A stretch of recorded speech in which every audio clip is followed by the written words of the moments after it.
आंदोलन जीवी जमात। नमस्कार, बात मुद्दे की में आपका स्वागत है। मैं हूं राजेश सक्सेना। राष्ट्रपति के अभिभाषण पर धन्यवाद प्रस्ताव पर बोलते हुए पीएम नरेंद्र मोदी ने एक साथ कई बातों को रखा। एक तरफ जिस तरह से राष्ट्रपति के अभिभाषण के दिन विपक्ष ने वॉकआउट किया, शामिल नहीं हुए, कहीं ना कहीं इस पर विपक्ष को आड़े हाथों लिया। साथ ही किसान आंदोलन को लेकर विपक्ष पर पीएम नरेंद्र मोदी ने निशाना साधा। इसके साथ ही उन्होंने उनकी सरकार जिस तरह से बजट में तमाम सारे प्रावधान किए गए हैं, खास तौर पर किसानों को लेकर जो कुछ उन्होंने कहा कि किस तरह से वो इस क्षेत्र को आगे ले जाना चाहते हैं, किस तरह से आगे वो ले जाएंगे, और आंदोलन के जरिए उन्होंने विपक्ष को आड़े हाथों पर लिया। आज इसी से जुड़े तमाम मुद्दों पर हम बातचीत करेंगे, चर्चा करेंगे, लेकिन उससे पहले देखते हैं इसी से जुड़ी एक खास रिपोर्ट।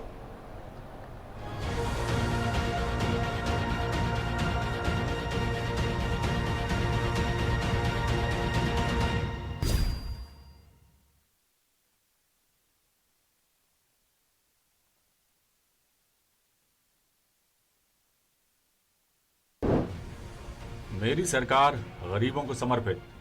कि मेरी सरकार गरीबों को समर्पित है। न हमारी डायरेक्शन बदली है, न डाइल्यूट किया है। न हमारी डायरेक्शन बदली है, न हमने डाइल्यूट किया है, न डाइवर्ट किया है। हमें गरीबी से मुक्त होना ही पड़ेगा। हमें गरीबी से मुक्त होना ही होगा। हमें प्रयासों को जोड़ना ही पड़ेगा। हमें प्रयासों को जोड़ते ही जाना होगा। प्रधानमंत्री नरेंद्र मोदी ने राज्यसभा में कृषि कानून पर अपनी बात रखी। पीएम का अंदाज अलग था, उन्होंने कुछ नए शब्दों का जिक्र भी किया। इस दौरान पीएम ने विपक्ष पर निशाना भी साधा और किसानों से आंदोलन खत्म करने की अपील भी की।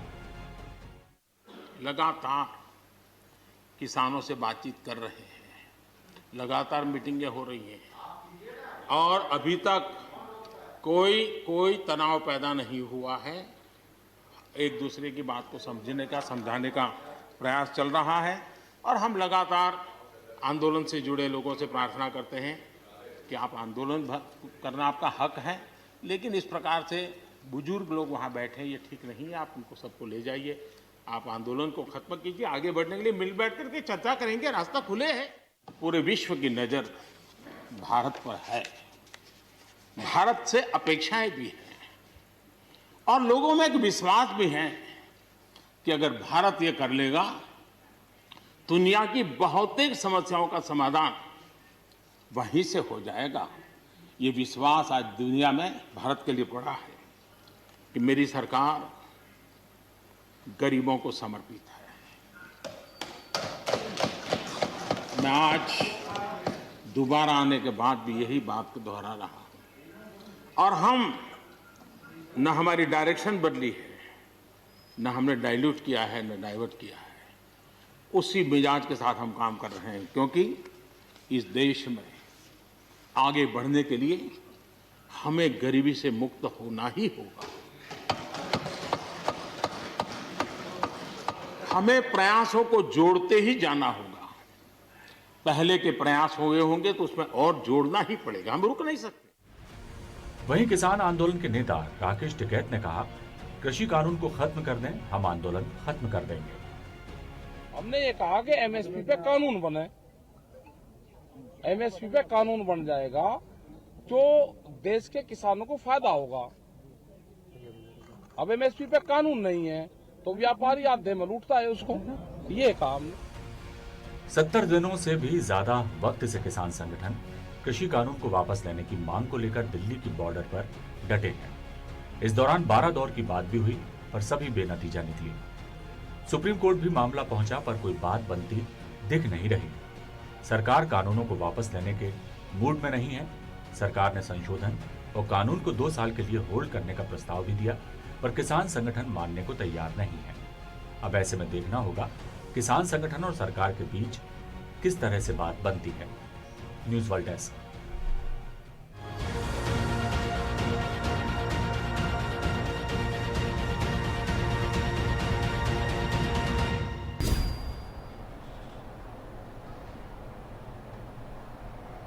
तो राष्ट्रपति के अभिभाषण पर धन्यवाद प्रस्ताव पर बोलते हुए पीएम नरेंद्र मोदी ने जो कुछ कहा, जिस अंदाज में कहा, जिनके लिए कहा, क्या इफेक्ट, क्या इसके मैसेज।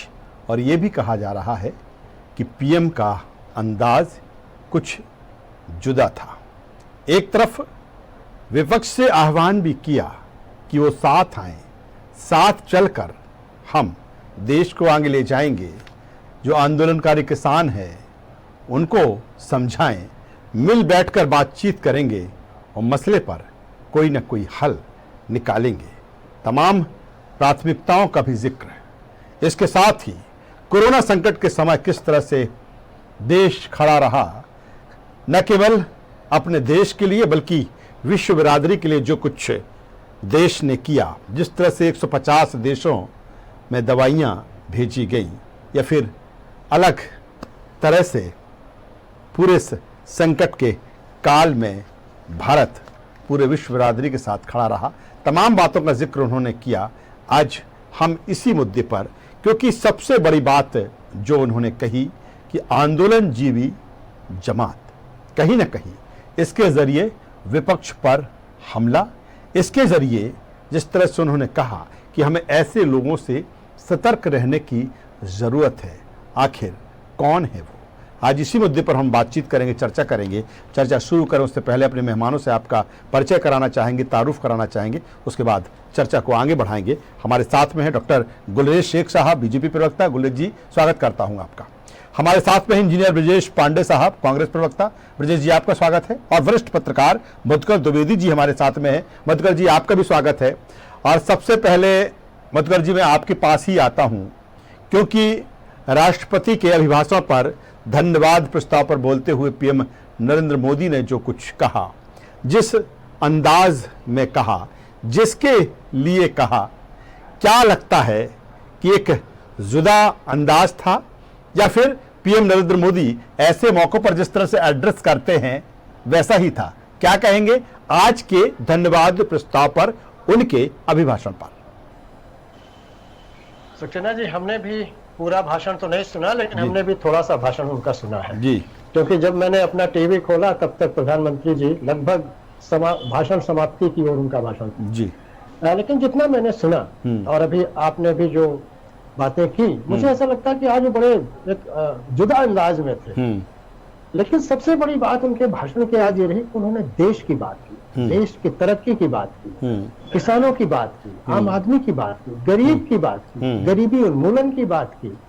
बीच बीच में उनका अंदाज थोड़ा मजाकिया भी हो जाता था, चुटीला भी हो जाता था, लेकिन अगर उनके समग्र भाषण को का अगर सारांश देखा जाए तो मुझे लगता है कि वो चिंतित हैं।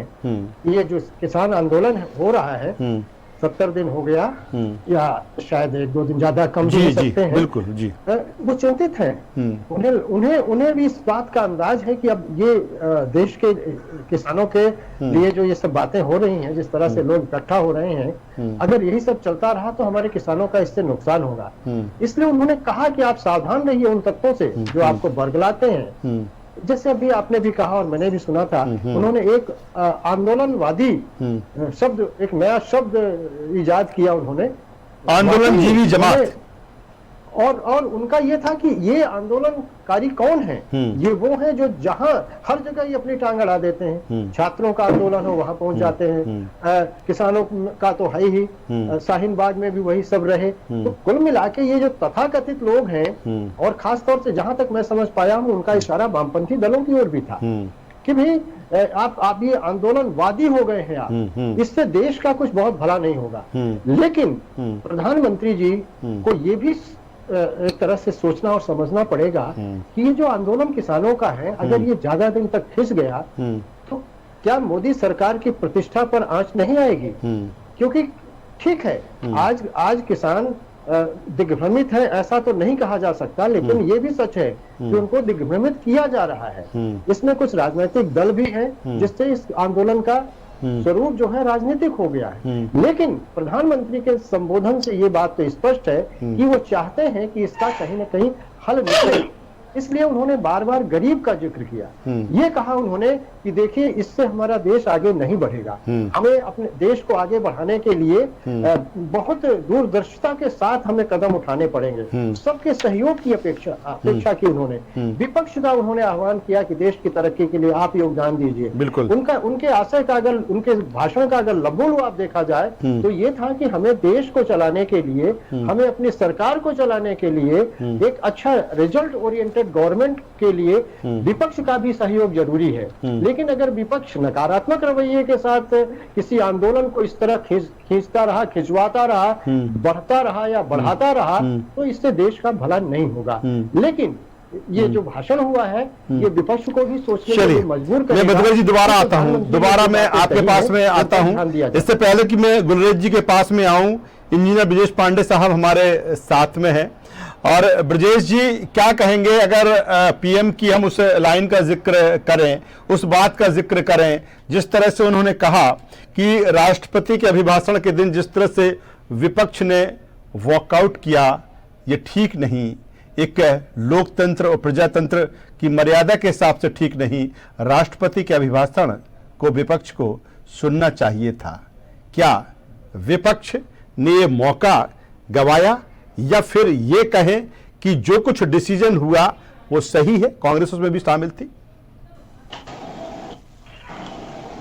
राजेश जी, सबसे बड़ी बात यह है कि मैं समझता हूं कि मध्य प्रदेश के पहली पंच प्रखर पत्रकारों में आदरणीय मधुकर द्विवेदी और आपकी गिनती तो होती ही है। उसके साथ ही आप मध्य प्रदेश की वस्तु स्थिति को त्वरित मीमांसा, त्वरित व्याख्या करने में भी आप दोनों बहुत सक्षम। आज के प्रधानमंत्री जी के भाषण को सुन करके मुझे इतना अजीब न लगा। मैंने देखा पूरे भाषण को, द्विवेदी साहब कह रहे थे, मैंने भाषण नहीं सुना, लेकिन मैंने पूरा भाषण सुना। मुझे लगा कि देश का प्रधानमंत्री जब संसद के महत्वपूर्ण सदन राज्यसभा में इस बात को एड्रेस कर रहा है तो बिना किसी तथ्य के, बिना किसी तर्क के, बिना किसी दलील के, और प्रधानमंत्री जी का पूरा भाषण था। प्रधानमंत्री जी ने जो कुछ कहा कुछ सुधारों को लेकर के, लेकिन देखिए ऐसा है कि आज सबसे बड़ी बात यह है कि इतने दिन से, आज 73-74 दिन से देश के अन्नदाता किसान जो लगातार अवसर पर हैं, उसको लेकर के प्रधानमंत्री जी ने कुछ नहीं कहा। दूसरी बड़ी बात यह है कि प्रधानमंत्री जी के वक्तव्य के बाद समूचे उत्तर भारत में, हरियाणा के, पंजाब के किसानों में निराशा हाथ लगी है और शायद प्रधानमंत्री जी चाहते हैं कि किसानों का आंदोलन इसी तरह लंबा चलता रहे और थक करके जब ये हार जाए। नहीं, लेकिन ब्रजेश जी आप ये कैसे कह सकते हैं? आप ये, मैं आपसे काफी बेबाकी से आप बात करते हैं, मैं सम्मान करता हूं आपका, लेकिन आप ये कैसे कह सकते हैं कि देश के प्रधानमंत्री ये चाहते हैं कि आंदोलन लंबा चलता रहे? क्योंकि वो भी विपक्ष के से आह्वान कर रहे हैं, विपक्ष से कह रहे हैं कि साथ आइए, इस मसले पर हम बातचीत करेंगे, जो बेहतर होगा उसको हम करेंगे। तो हम ये कैसे कह दें कि पीएम चाहते हैं कि ये आंदोलन लंबा चलता रहे? देखिए राजेश जी, मैंने आपसे विनम्रता से आग्रह किया कि आप लोग दोनों ऐसे विद्वान पत्रकार हैं कि वस्तुस्थिति को अच्छे से बारीकी से इसका विश्लेषण करते हैं। आज प्रधानमंत्री जी ने जो हमारे 113 फार्मर शहीद हो गए उनके बारे में एक शब्द नहीं कहा। प्रधानमंत्री जी ने चाइना के बारे में एक शब्द नहीं बोला। गरीब मजदूरों के बारे में उन्होंने कोई बात नहीं की। उनके भाषण को लेकर देश में कोई चिंता की बात नहीं थी कि हमको ऐसा कोई चिंता हो रही है। सबसे बड़ी बात ये थी कि ये बातें संसद के सदन के अंदर मजाकिया तौर पे नहीं की जा सकती। 0 आवर्स में आप बात करते हैं सदन में, जब राज्यसभा में टीवी चैनल सब चल रहे थे, उसकी कार्यवाही चल रही थी, प्रधानमंत्री जी का पूरा भाषण मजाक किया था और देश के प्रधान व्यक्ति पद में बैठे व्यक्ति की ये बातें हमें तो सुन के शर्म आ रही थी। और जो उन्होंने विपक्ष को लेके कहा कि लोग बिना कानून पढ़े बातें करते हैं, तो क्या संसद के अंदर मल्लिकार्जुन खड़गे साहब, गुलाम नबी आजाद साहब, दिग्विजय सिंह साहब या जितने भी राज्यसभा के सदस्य हैं, क्या वो बिना कानून पढ़ के बात किया करते हैं? मैं समझता हूं कि सिर्फ राजनीतिक तकरीर करने की बात अलग होती है, तस्वीर बदलने के लिए एक जज्बा होना चाहिए और वो जज्बा हमारे देश क्या ब्रजेश जी, एक बड़ी लाइन उन्होंने जो आज बोली कि आंदोलन जीवियों की एक नई जमात पैदा हो गई है, वो हर आंदोलन में दिखाई देती है। क्या ऐसे लोगों से देश को खतरा है, जिसका इशारा उन्होंने किया और सीधे तौर पर कहा कि कहीं ना कहीं इनसे बचना चाहिए। देखिए राजेश जी, बड़ी आदत से मैं आपसे बताऊंगा, इस देश के अंदर इस देश की आवाम ने जिप्पी का आंदोलन देखा है, डॉक्टर लोहिया का आंदोलन देखा है, और हम समझते हैं देश के ऐसे बहुत फ्रीडम फाइटर जिन्होंने 1947 के पहले देश के फेडरल मूवमेंट में अपना बहुत अमूल्य योगदान दिया, देश की आजादी की लड़ाई लड़ने के लिए उनका भी योगदान देखा है। प्रधानमंत्री जी के मुंह से ये सुनना, और प्रधानमंत्री जी ने किसानों की समस्याओं को सुलझाने के लिए कोई बात नहीं की। आज देश उनसे अपेक्षा कर रहा था कि ये जो खेती विरोधी तीनों काले कानून जो बिना किसी चर्चा के संसद में लाए गए और फार्मर से चर्चा नहीं की गई, उनके किसी डेलीगेट से चर्चा नहीं की गई, विपक्ष से चर्चा नहीं की गई, इस तरह के कानून लाए गए, उस पर प्रधानमंत्री जी चलिए ब्रजेश जी, मैं दोबारा आपके मैं आऊंगा जी जी इसको निरस्त करता हूं। जी जी अगली लोकतांत्रिक सरकार मैं दोबारा आपके पास में आऊंगा ब्रजेश जी। फिर मैं गुलरेज जी के पास इसलिए बाद में आ जा रहा हूं क्योंकि सरकार उनकी पार्टी की है और जो बातें पीएम ने कही, मैंने यही चाहा कि पहले वर्जन ब्रजेश जी का आ जाए। गुलरेज जी क्या कहेंगे? मैं उस लाइन से शुरुआत करूंगा आपसे, जिस तरह से ब्रजेश जी कह रहे हैं कि पीएम स्वयं चाहते हैं कि किसानों का आंदोलन लंबा जाए, क्या फायदा इसमें सरकार का? मैं तो हल्का सोचता था कि ब्रजेश जी जो है उनकी पार्टी पॉलिटिकल पार्टी है, मुझे लगता है ज्योतिषियों की भी पार्टी बन चुकी है। देखिए, दुनिया का कोई भी प्रधानमंत्री हो कभी नहीं चाहेगा कि आंदोलन लंबे खींचे, और प्रधानमंत्री ने तो बड़ा स्पष्ट कहा कि वृद्धों को और बालकों को तो वहां से आप भेज दें, हम आपसे निवेदन करते हैं। प्रधानमंत्री ने बातचीत का न्योता दिया, पहले भी दिया था पर्सनल स्तर पर, लेकिन इस बार जो उनको न्योता दिया है बातचीत का, समस्याओं के ऊपर जो भी उनकी समस्याएं उनके ऊपर संवाद स्थापित करने का, वह देश की संसद की पटल से दिया है। वो संसद की पटल का मुझे लगता है आदर सब करते हैं, कांग्रेस पार्टी भी करती होगी, किसान भी करते हैं। तो यह दिखाता है कि प्रधानमंत्री चाहते हैं कि लोकतांत्रिक तरीके से संवाद के भाव से सभी चीजें हो, तो किसान का उद्धार भी हो। और प्रधानमंत्री जी कहीं गलत नहीं कहे कि जब भी देश में कोई भी रिफॉर्म लाता है, चाहे नरसिम्हा राव जी लाए थे, चाहे लाल बहादुर शास्त्री जी लाए, रिफॉर्म्स के बीच में बहुत सारे कंटक आते हैं। वो रिफॉर्मिस्ट जो होता है वह कंटकों पर अपने पैर लाल करके ही इस देश का उद्धार करता है। वो माननीय प्रधानमंत्री और भारतीय जनता पार्टी उन कंटकों पर चलकर भी इस देश के किसान का उद्धार करने के लिए तत्पर है। मुझे लगता है कांग्रेस को वह भी बात याद होगी जब उन्होंने जिक्र किया था कि मनमोहन सिंह जी जो चाहते थे वह भी नरेंद्र मोदी जी ने किया।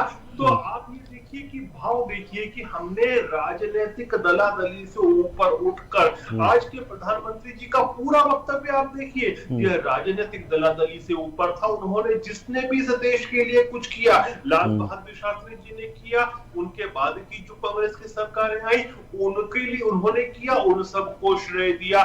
तो राजनीतिक दलादली से ऊपर उठकर ये बात थी, किसान के लाभ के लिए बात थी, देश के उन लोगों के लिए समर्पित यह बात थी जिन्होंने कोरोना काल में कार्य किया, हमारे वीर जवानों के लिए समर्पित बात थी।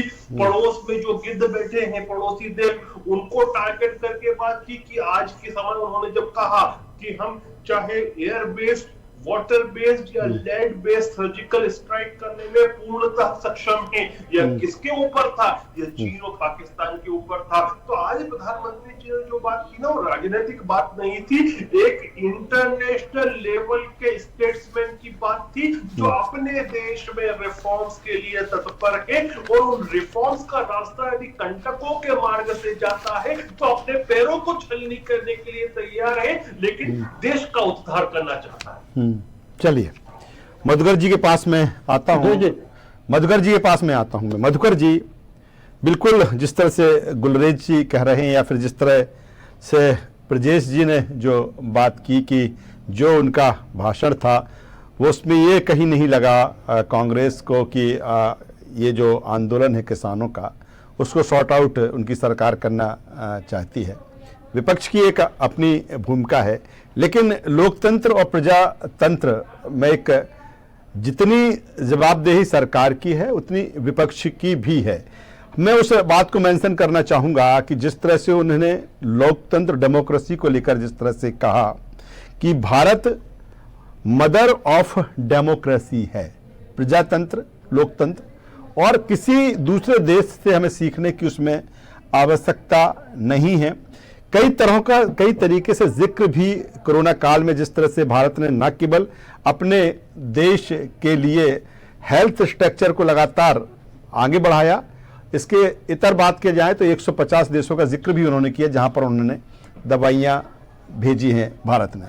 लेकिन सवाल यहां पर एक ही है कि जिस तरह से, चूंकि मुद्दा हमारा आज का वही है जो उन्होंने कहा कि आंदोलन जीवी जो जमात है कहीं ना कहीं तमाम रास्तों को बंद करती है। क्या कहेंगे इसको लेकर? क्या प्रजातंत्र और लोकतंत्र में ये जो अपनी अपनी अहमियत है सरकार की और विपक्ष की, वो एक कॉम्बिनेशन होना चाहिए, उसमें कमी है और यही कारण है कि इस तरह की चीजें सामने आई है? क्या मैसेज था इसके जरिए उनका? देखिए सक्सेना जी, हमारे दोनों मित्र अपनी अपनी जगह बिल्कुल सही है। ब्रजेश पांडे जी ने भी जो बात कही वो विपक्ष के नजरिए से उन्होंने बात की, और विपक्ष अगर जागरूक है तो ये बहुत अच्छी बात है, विपक्ष को जागरूक होना ही चाहिए। डॉक्टर गुलरेज खान साहब ने भी अपनी बात कही, क्योंकि वो जिस पार्टी से ताल्लुक रखते हैं वो सरकार में हो पार्टी, उनका भी पक्ष अपनी जगह है। लेकिन एक तटस्थ व्यक्ति के रूप में मैं जो बात कह रहा हूँ वो ये है कि देखिए, कोई भी प्रधानमंत्री या राज्यों में जो मुख्यमंत्रीगण होते हैं, कोई भी नहीं चाहते, यानी कोई भी स्टेट चीफ नहीं चाहता है कि उसके किसी कार्य पर उंगली उठाई जाए। प्रधानमंत्री जी ने भी आज जो बातें की हैं, माना जैसा पांडे जी कह रहे थे कि थोड़ा कई बार मजाकिया लहजा उनका था, आज वो उतने ज्यादा गंभीर नहीं थे। उसका एक कारण ये भी था कि विपक्ष नहीं था वहां।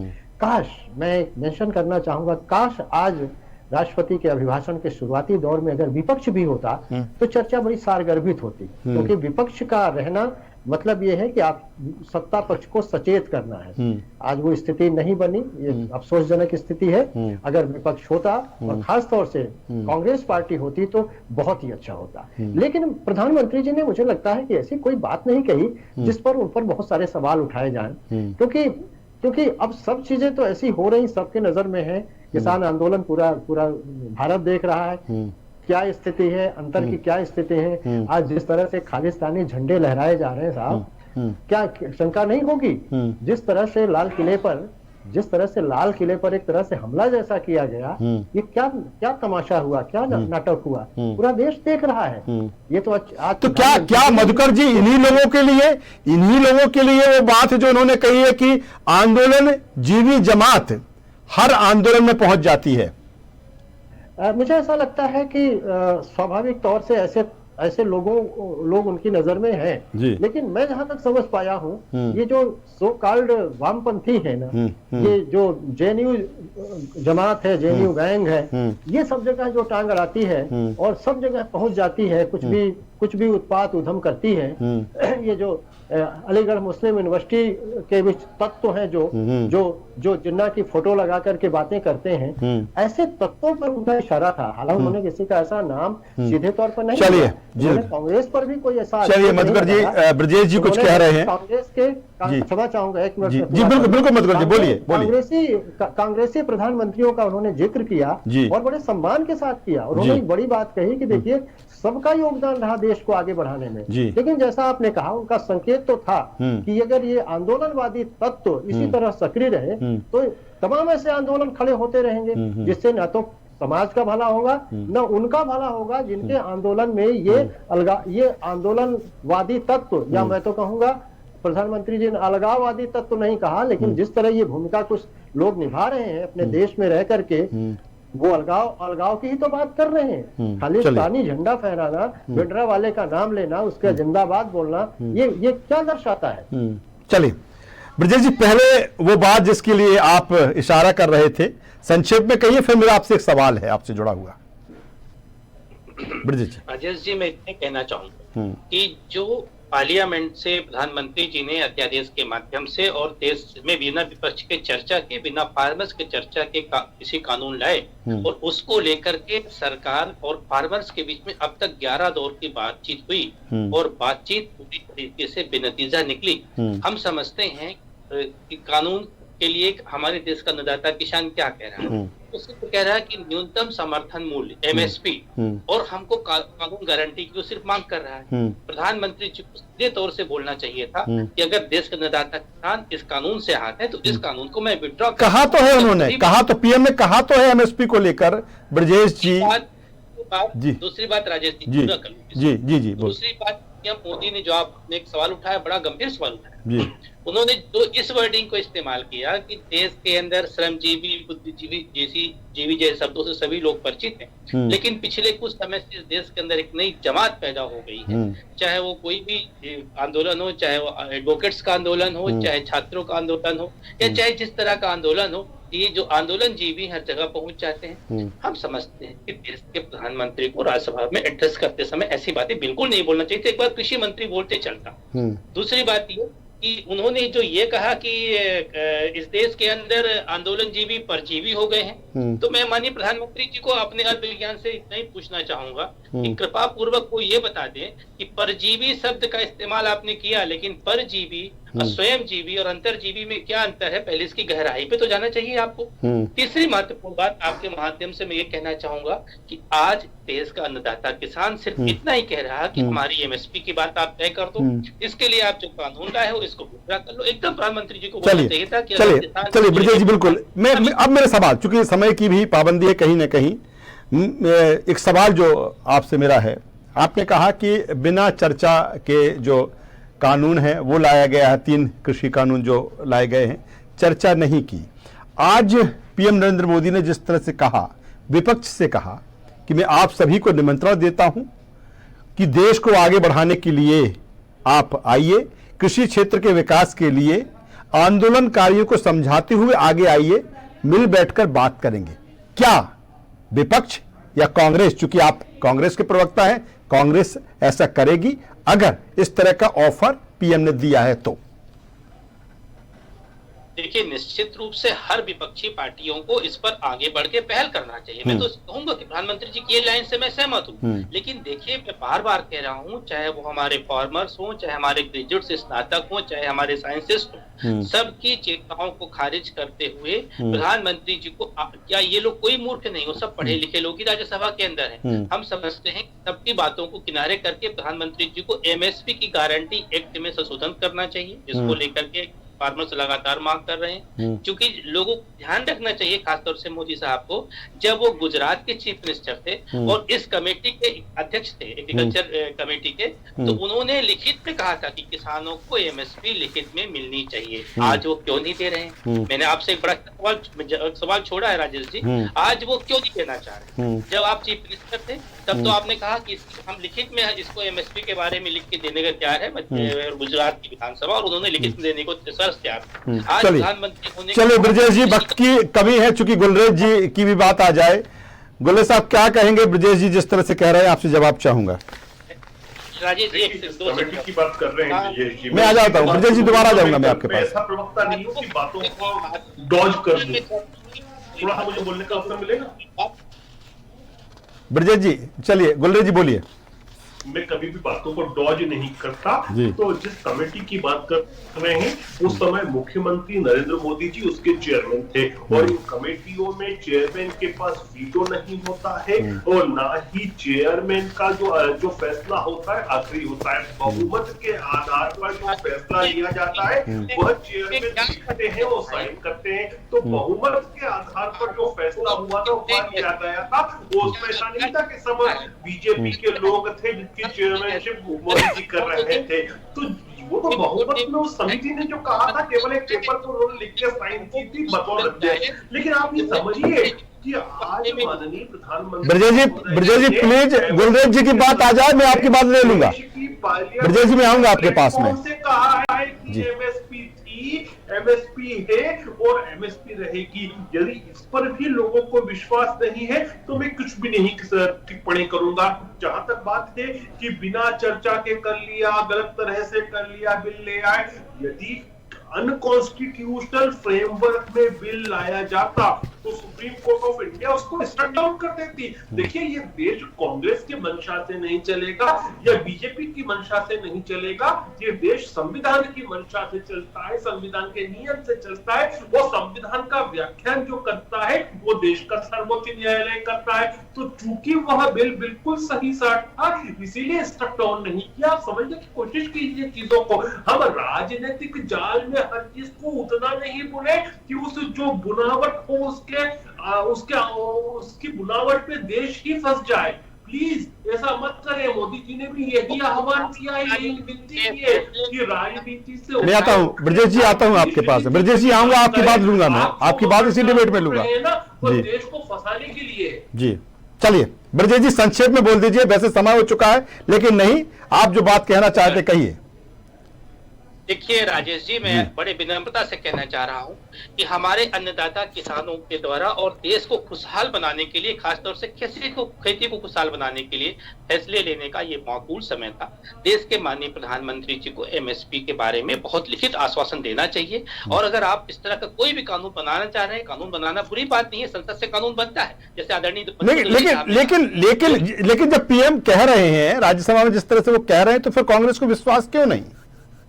देखिए, कांग्रेस ने ऐसा कुछ नहीं कहा, चाहे पक्ष हो चाहे विपक्ष। और आप एक बात आप सुनिए, किसान, ग्रेजुएट्स और वैज्ञानिकों की चिंताएं भी आज प्रधानमंत्री जी ने ठुकरा दिया। मेरा सीधा सा कहना यह है कि प्रधानमंत्री जी को आज का भाषण, जैसे आदरणीय द्विवेदी साहब ने कहा कि देश के प्रधानमंत्री और सभा में कह रहे हैं, तो मजाकिया अंदाज की तरह एक पूरे लीगल तरीके से बात करना चाहिए। तो लेकिन हमने देखा भी है, मैंने ब्रजेश जी, चाहे वो राज्यसभा की कार्यवाही हो चाहे लोकसभा की कार्यवाही हो, ऐसी थोड़ी चीजें मजाकिया अंदाज दिखता है। अगर मध्य प्रदेश विधानसभा की बात करें तो इस तरह की चुटीले चीजें होती रहती है। मुझे लगता है कि इसमें कोई बड़ी चीज नहीं है।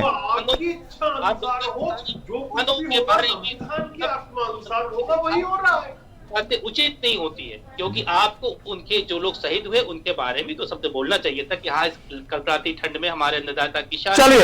चलिए सवाल तमाम तरह के हैं, लेकिन ये सही है कि आज जिस तरह से पीएम नरेंद्र मोदी ने राष्ट्रपति के अभिभाषण के धन्यवाद प्रस्ताव पर बोलते हुए जो कुछ कहा कि किस तरह से उनकी सरकार बजट में प्रावधान किए हैं, जिस तरह से तमाम तरह की चीजें जो देश में है उसका भी जिक्र, लेकिन सियासत, राजनीति अपनी जगह।